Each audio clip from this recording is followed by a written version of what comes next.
गूढ़ विज्ञान और रहस्य श्रृंखला ज्योतिर्लिंगों की परिक्रमा पृथ्वी के चुंबकीय रहस्य।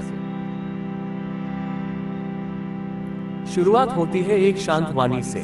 12 ज्योतिर्लिंग, 12 प्रकाश केंद्र और 12 अदृश्य ऊर्जा बिंदु। कहते हैं ये केवल मंदिर नहीं बल्कि पृथ्वी की नाड़ी के बिंदु हैं, जहां आध्यात्मिक ऊर्जा और वैज्ञानिक कंपन मिलते हैं। हर ज्योतिर्लिंग पृथ्वी के चुंबकीय क्षेत्र के साथ तालमेल में धड़कता है, जैसे पृथ्वी का हृदय, श्वास और स्पंदन यहीं से निकलता हो। भारत के मानचित्र को ध्यान से देखो। उत्तर से दक्षिण तक, केदारनाथ से लेकर रामेश्वरम तक एक अद्भुत रेखा बनती है, जिसे प्राचीन ग्रंथों में देवरेखा कहा गया है। इसी रेखा पर स्थित है 12 ज्योतिर्लिंग और ये सब एक अदृश्य चुंबकीय धारा से जुड़े हैं। केदारनाथ का ऊर्जा केंद्र शीतल है। यहाँ का पत्थर और भूमि उच्च चुंबकीय तरंगे छोड़ते हैं। सूर्योदय के समय जब शंख बजता है, वह ध्वनि हिमालय की घाटियों में गूंजकर ऊर्जा को जागृत करती है। काशी विश्वनाथ में ऊर्जा का स्वरूप अग्नि जैसा है। यहाँ की ध्वनि ओम नमः शिवाय का कंपन मस्तिष्क के आज्ञा चक्र पर असर डालता है।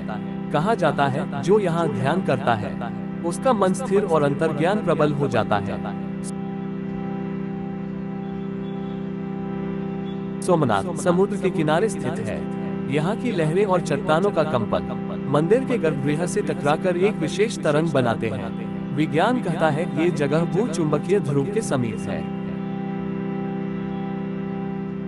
और प्राचीन संतों ने इसी जगह को शिव का पहला स्थान बताया। मल्लिकार्जुन से लेकर भीमाशंकर तक हर ज्योतिर्लिंग में एक अलग फ्रीक्वेंसी पॉइंट है। कुछ जगहों पर वह कंपन धरती की गहराई में जाता है, तो कुछ जगहों पर ऊपर उठकर वातावरण में फैलता है। त्र्यंबकेश्वर में 3 जलधाराएं गिरती हैं, जो शरीर की तीनों नाड़ियों इडा, पिंगला, सुषुम्ना का प्रतीक है। यहाँ ध्यान करने से मन और प्राण का संतुलन बना रहता है। धरती एक जीवित प्राणी की तरह है, उसके भी अपने ऊर्जा केंद्र हैं जैसे मनुष्य के चक्र।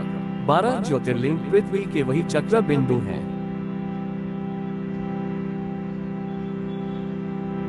जहाँ से ऊर्जा ऊपर उठती है और पूरे ब्रह्मांड से जुड़ती है। रामेश्वरम श्रृंखला का अंतिम बिंदु है, जहाँ समुद्र की लहरें, पवन और अग्नि तीनों तत्व एक साथ हैं। यहाँ की भूमि जल से शुद्ध होती है और यही स्थान उत्तर से दक्षिण तक ऊर्जा का संतुलन रखता है। प्राचीन ऋषियों ने इन बिंदुओं के चारों ओर यात्रा का विधान बनाया, जिसे ज्योतिर्लिंग परिक्रमा कहा गया। ये परिक्रमा केवल भक्ति नहीं थी, बल्कि पृथ्वी की ऊर्जा धाराओं को स्थिर करने का विज्ञान भी था। जब हजारों भक्त एक साथ मंत्रोच्चार करते हैं, तो उनका सामूहिक कंपन पृथ्वी के चुंबकीय क्षेत्र को स्पर्श करता है। यही कारण है कि ऐसी यात्राओं के बाद मन, शरीर और आत्मा हल्के हो जाते हैं। ये ज्योतिर्लिंग केवल मंदिर नहीं,